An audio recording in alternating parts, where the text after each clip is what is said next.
Hi, we're Kablamo, and this is the first in our Making of series. We're going to talk about intro today. Yeah, the first song in the album, like the name suggests. So I guess let's get right to it.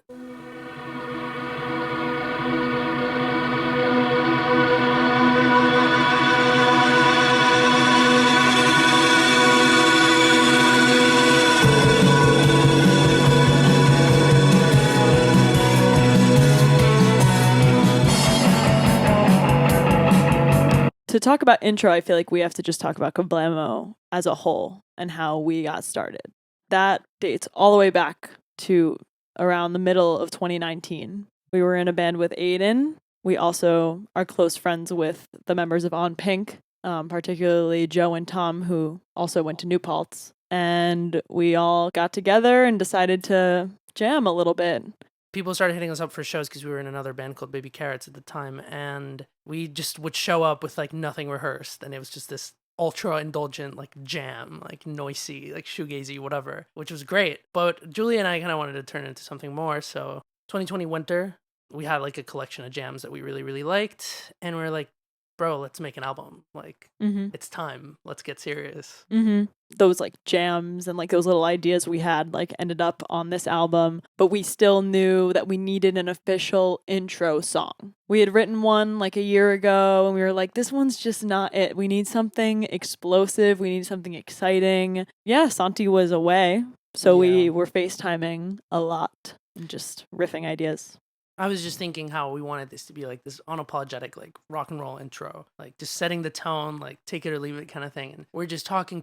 When I was in Costa Rica, where I'm from, I was just visiting, kind of getting all the inspo. And so we just really had this clear idea of what we wanted. We were so excited. And I finally came back and set up in our garage where we used to live together. Right. Day one, we go in, we're like, I get on the drums, you get on your guitar, we jam and figure it out. And right away, as soon as he picked up the guitar, we wrote this song.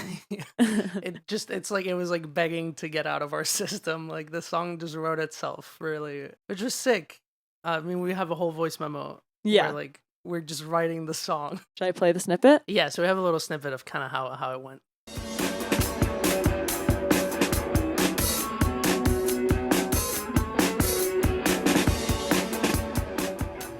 So dope. Oh, it's sick.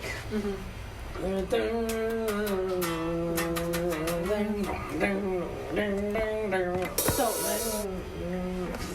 a perfect riff. We both were like trying new things, but I wanted to do something really riffy, like something kind of like bluesy, whatever. Like it was all about the riff for me, but I didn't want to like be on like E the whole time, because like that's like what like everyone like does, which is fine. It's cool. So I just put the capo on like the second fret, and I just immediately basically did like it took a second to polish it, but it was almost right away. Like I don't even know how to explain it. It just kind of came out of me. Yeah, and regards to me on drums, I can tell in the voice memo that I was like super excited and like experimenting with opening the hi-hat. It's one thing for me to have just like kept the beat, like boot doot chat, boot boot chat, boot boot chat. I could have just kept doing that, but it's the magic of jamming. I mean, like this was just a jam that we kind of fleshed into a song, but like the fact that we were like communicating that way, like I was doing the stuff like ben, and like Julia was like kind of answering me with like those. I mean, I don't know who like initiated it, but we were just kind of like making that a part already. Basically, every part came out of that jam. That's the thing about that like half-hour voice memo jam is that like by the end of it, every single part that we wrote, we were like, oh, that's definitely the verse. Oh, that's definitely the post-chorus. That's definitely the chorus. Like we just knew, we just felt it, and we were so excited. There's like an outro, like a really fleshed out outro, which actually came out of like another jam that we had at the time. We had this jam. I was listening to it over and over and over again in Costa Rica, and we're like, maybe we should build a song around this. But then we're like, nah, like let's not limit ourselves. Like let's see what comes out first. So, and then we did this jam, wrote the song, and then we realized that the original jam just fit perfectly on the song.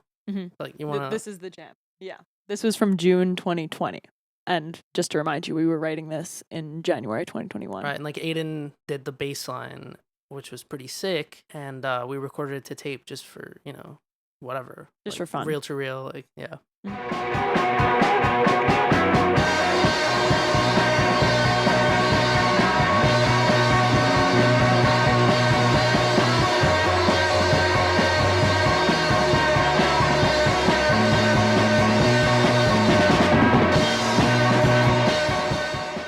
this is what ultimately ended up in the song.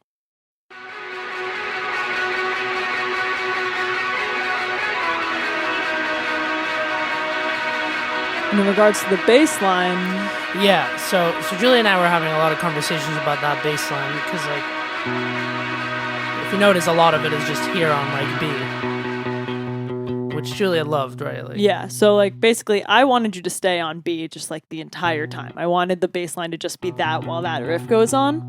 But in the tape jam, there's like a little bit, like Aiden was experimenting a lot, but you just like kind of reaped out this little yeah. part. There, like, I remember being addicted with that snippet that we played. Like, I would listen to the song mostly for that because, like, he does this thing and then he goes like up the octave, which to me like sets up this like climactic moment. It's about to drop. I just kind of kept hearing this like.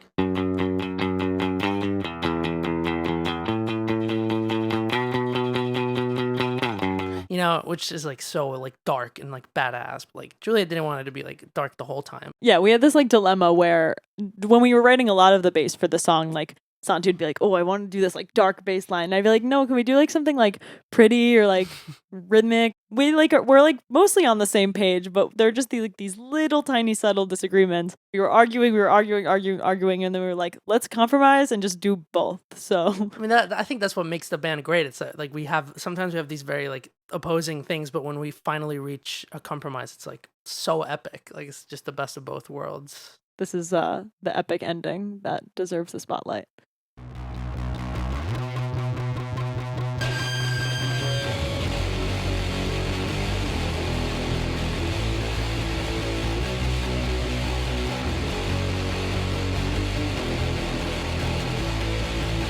There's like so much going on at the end with the like the riff and this and the drums and everything that I really like to just play that and let it like have its kind of moment where everyone could hear it, because once you hear it in full, you can't unhear it. But yeah, so by the end of like the first day we had. Yeah. Hi, so it's day 1. We're about to do take 3 of our intro song that is thus far nameless.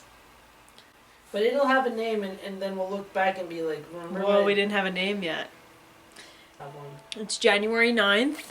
2021. It's 7:45 p.m. We ate Russo's today. And Mexican Kitchen. And we wrote a song.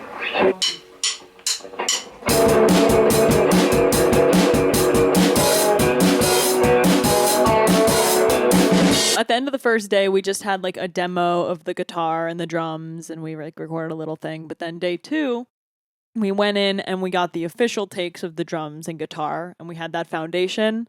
And that's when we wrote the bass line kind of together. He had it in his hand, and every single part, we just talked it out. I was like, nope, not that. Yes, that. That like structure works out so much for us, and honestly is how we wrote most of the bass lines that we wrote in the album.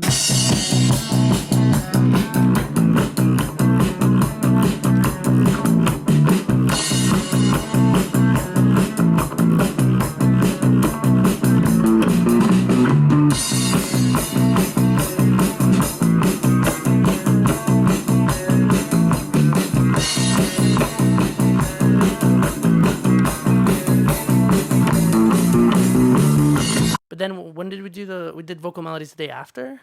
No, that was still day 2. So day 2, wow. Towards the end of the day, we just sat down and started writing vocal melodies. We were just so much different then because we kind of had like a little bit more of like like who's going to sing in this one? Like, you know. Yeah. We always knew we wanted like harmonies and stuff like that. So yeah. So like for this song, it was nice and easy for us because we were like, we're both going to sing in this one. But we still didn't exactly know how we were going to do that. So we were hashing out melodies, just like kind of doing a bunch of scratches, trying to make a decision. And then I just went inside to pee, and like while I was peeing, I thought of the verse melody, and I was like, okay, got it. And we did it. I think it was your idea where like you started with the initial melody and then I come in with the harmony a few seconds later, which is like was just such a money move and instant. Like I don't even think for 1 second we had it like any other way, but like it was like boom, that's just how it's gonna be.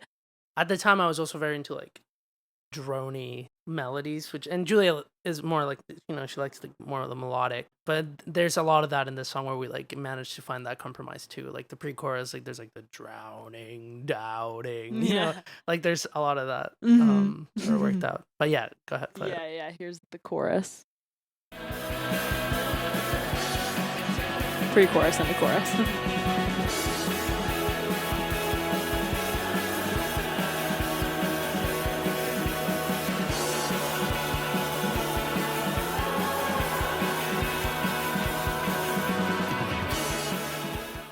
Yeah, I mean, I don't know how noticeable it is, but we're not saying words. We're just going like, "Du, du, du, du, du," you know, that's just how we write. Like, we just like, we'll loop something and like scratch as many melodies as we can.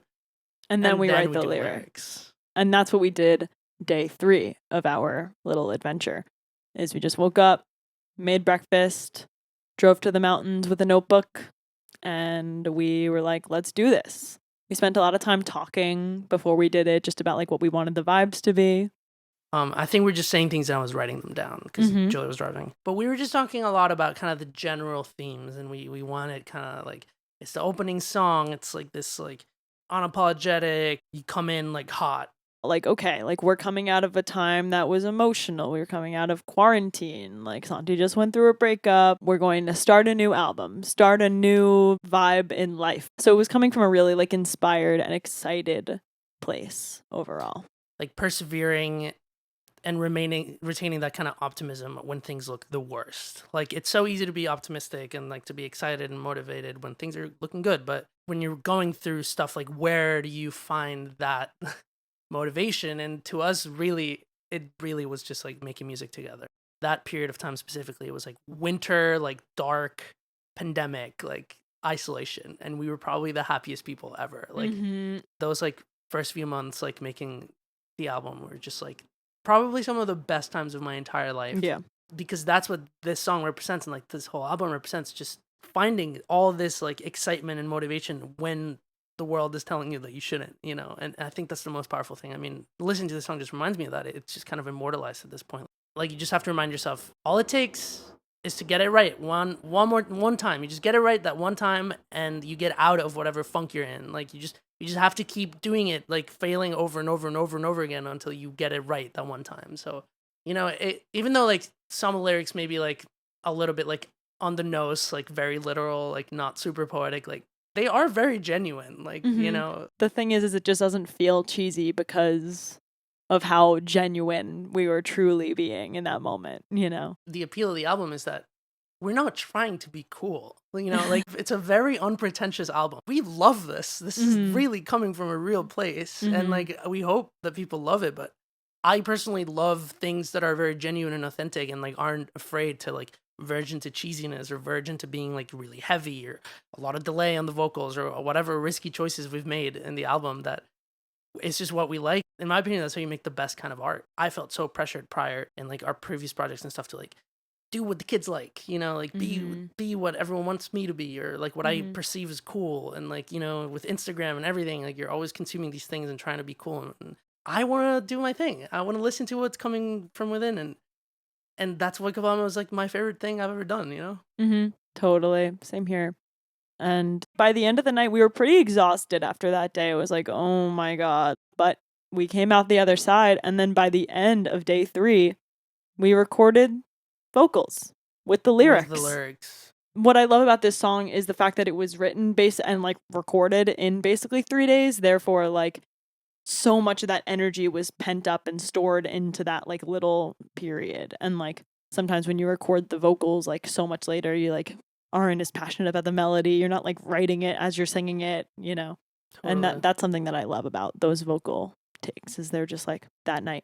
Yeah, I mean, after that was just mixing.